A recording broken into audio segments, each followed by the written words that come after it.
Hello everyone, आपका हमारे channel पर स्वागत है। उत्तर प्रदेश की लोक कथा सिंहल द्वीप की पद्मिनी। किसी जंगल में एक सुंदर बगीचा था। उसमें बहुत सी परियां रहती थी। एक रात को वे उड़न खटोले में बैठकर सैर के लिए निकली। उड़ते उड़ते वे एक राजा के महल की छत से होकर गुजरी। गर्मी के दिन थे, चांदनी रात थी। राजकुमार अपनी छत पर गहरी नींद में सो रहा था। परियों की रानी की निगाह इस राजकुमार पर पड़ी तो उसका दिल डोल गया। उसके जी में आया कि राजकुमार को चुपचाप उठाकर उड़ा ले जाए, परंतु उसे पृथ्वी लोक का कोई अनुभव नहीं था, इसीलिए उसने ऐसा नहीं किया। वह राजकुमार को बड़ी देर तक निहारती रही। उसके साथ वाली परियों ने अपनी रानी की यह हालत भांप ली। वे मजाक करती हुई बोली, रानी जी, आदमियों की दुनिया से मोह नहीं करना चाहिए। चलो अब लौट चले। अगर जी नहीं भरा तो कल हम आपको यही ले आएंगी।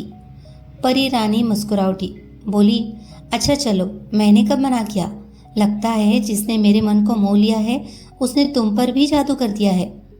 परिया यह सुनकर खिलखिलाकर हंस पड़ी और राजकुमार की प्रशंसा करती हुई अपने देश को लौट गई। सवेरे जब राजकुमार सोकर उठा तो उसके शरीर में बड़ी ताजगी थी। वो सोचता कि हिमालय की चोटी पर पहुंच जाओ या एक छलांग में समुंदर को लांग जाओ। तब वजीर ने आकर उसे खबर दी कि राजा की हालत बड़ी खराब है और वह आखिरी सांसें ले रहे हैं। राजकुमार की खुशी काफुर हो गई। वह तुरंत वहां पहुंच गया। राजा ने आंखें खोली और राजकुमार के सिर पर हाथ रखता हुआ बोला, बेटा, वजीर साहब तुम्हारे पिता के ही समान हैं। तुम सदा उनकी बात का ख्याल रखना। इतना कहते कहते राजा की आंखें सदा के लिए मूंद गई। राजकुमार फूट फूट कर रोने लगा। राजा की मृत्यु पर सारे नगर ने शोक मनाया। कहने को तो राजकुमार अब राजा हो गया था, पर अपने पिता की आज्ञा अनुसार वह कोई भी काम वजीर की राय के बिना नहीं करता था। एक दिन वजीर राजकुमार को महल के कमरे दिखाने ले गया। उसने सब कमरे खोल खोल कर दिखा दिए, लेकिन एक कमरा नहीं दिखाया। राजकुमार ने बहुत जिद की, पर वजीर कैसे भी राजी न हुआ। वजीर का लड़का भी उस समय साथ था। वह राजकुमार का बड़ा गहरा मित्र था। उसने वजीर से कहा, पिताजी, राजपाट, महल और बाग बगीचे सब इन्हीं के तो है, आप इन्हें रोकते क्यों है। वजीर ने कहा, बेटा, तुम ठीक कहते हो, सब कुछ इन्हीं का है, लेकिन महाराज ने मरते समय मुझे हुक्म दिया था कि इस कमरे में राजकुमार को मत ले जाना। अगर मैं ऐसा करूंगा तो राजा को बड़ा बुरा लगेगा। वजीर का लड़का थोड़ी देर तक सोचता रहा, फिर बोला, लेकिन पिताजी, अब तो राजकुमार ही हमारे महाराज है। उनकी बात मानना हम सबके लिए ज़रूरी है। अगर आप राजा के दुख का इतना ध्यान रखते हैं तो हमारे इन राजा के दुख का भी तो ध्यान रखिए और दरवाज़ा खोल दीजिए। राजकुमार को दुखी देखकर हमारे राजा को भी शांति नहीं मिलेगी। वजीर ने ज़्यादा हट करना ठीक न समझा और चाबी अपने बेटे के हाथ पर रख दी। ताला खोलकर तीनों अंदर पहुँचे। कमरा बड़ा सुंदर था। छत पर तरह तरह के कीमती झाड़ फानूस लटक रहे थे और फर्श पर मखमल के गलीचे बिछे हुए थे। दीवार पर सुंदर सुंदर स्त्रियों की तस्वीरें लगी थी। यकायक राजकुमार की निगाह एक बड़ी सुंदर युवती की तस्वीर पर पड़ी। उसने वजीर से पूछा कि ये किसकी है। वजीर को जिसका डर था वही हुआ। उसे बताना ही पड़ा कि वह सिंहल द्वीप की पद्मिनी की है। राजकुमार उसकी सुंदरता पर ऐसा मोहित हुआ कि उसी दिन उसने वजीर से कहा, मैं पद्मिनी से ही ब्याह करूंगा। जब तक पद्मिनी मुझे नहीं मिलेगी मैं राज के काम में हाथ नहीं लगाऊंगा। वजीर हैरान होकर बोला, राजकुमार, सिंहल द्वीप पहुंचना आसान काम नहीं है। वह 7 समुंदर पार है।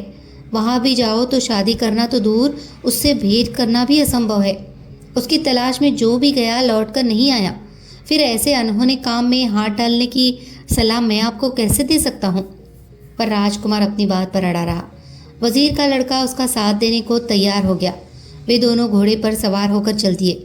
चलते चलते दिन डूब गया। वे एक बाग में पहुंचे और अपने घोड़े खोल दिए।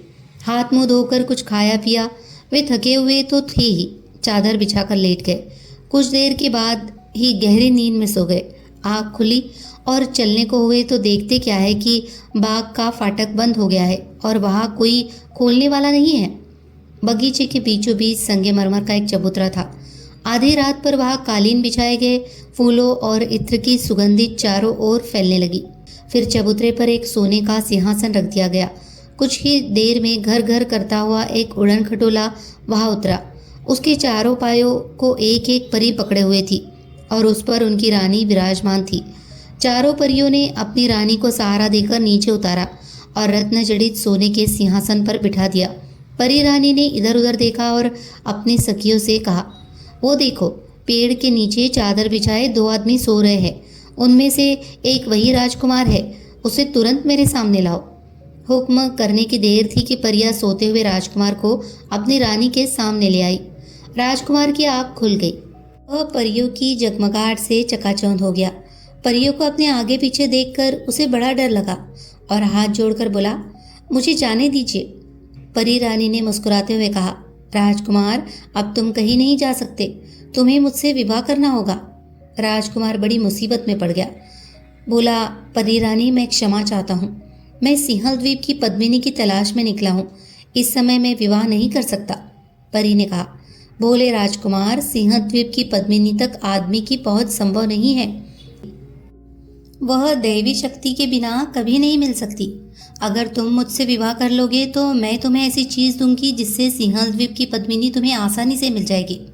राजकुमार ये सुनकर बड़ा खुश हुआ और बोला, परी रानी, मैं तुमसे जरूर शादी करूंगा, पर तुम्हें मेरी एक बात माननी होगी। मैं जब पद्मिनी को लेकर लौटूंगा तभी तुम्हें अपने साथ ले जा सकूंगा। मैं प्रतिज्ञा करता हूँ कि मेरी इस बात में कोई हेरफेर नहीं होगी। परी ने प्रसन्न होकर अपनी अंगूठी उतारी और राजकुमार की उंगली में पहनाती हुई बोली, ये अंगूठी जब तक तुम्हारे पास रहेगी कोई भी विपत्ति तुम्हारे ऊपर असर न करेगी। इसके पास रहने से तुम्हारे ऊपर किसी का जादू टोना नहीं चल सकेगा। अंगूठी देकर परी रानी आकाश में उड़ गई। राजकुमार वजीर के लड़के के पास आकर सो गया। सवेरे उन दोनों ने देखा कि बगीचे का फाटक खुला हुआ है। वे दोनों घोड़ों पर सवार होकर चल दिए। पद्मिनी से मिलने की राजकुमार को ऐसी उतावली थी कि वह इतना तेज चला कि वजीर का लड़का उससे बिछुड़ गया। चलते चलते राजकुमार एक ऐसे शहर में पहुंचा जहां हर दरवाजे पर तलवारें ही तलवारें टंगी हुई थी। एक दरवाजे पर उसने एक बुढ़िया को बैठे हुए देखा। उसे बड़े जोर की प्यास लगी थी। पानी पीने के लिए वह बुढ़िया के पास पहुंच गया। बुढ़िया झूठ मूठ की लाड़ दिखाती हुई बोली, हाय बेटा, तू बड़े दिनों के बाद दिखाई दिया है। तू तो मुझे पहचान भी नहीं रहा, भूल गया अपनी बुआ को। यह कहते कहते उसने राजकुमार को हृदय से लगा लिया और चुपचाप उसकी अंगूठी उतार ली। इसके बाद उसने राजकुमार को मक्खी बनाकर दीवार से चिपका दिया। उधर वजीर के लड़के को राजकुमार की तलाश में भटकते भटकते बहुत दिन निकल गए। वह परी रानी के बगीचे में पहुंचा और रात को एक पेड़ पर चढ़ गया। आधी रात को परी रानी उसी चबूतरे पर उतरी। वह वजीर के लड़के की विपदा को समझ गई। उसने उसे सामने बुलाकर कहा, यहाँ से 100 योजन की दूरी पर एक जंगल है। उसमें तरह तरह के हिंसक पशु रहते हैं। वहाँ ताड़ के पेड़ पर एक पिंजड़ा टंगा हुआ है। उसमें एक तोता बैठा है।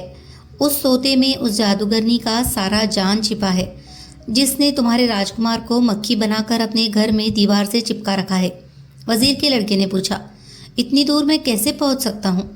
परी रानी ने वजीर के लड़के को अपने कान की बाली उतार कर दी और कहा कि इसको पास रखने से तुम 100 योजन 1 घंटे में तय कर लोगे। इसमें एक खूबी यह भी है कि तुम सबको देख सकोगे और तुम्हें कोई नहीं देख पाएगा।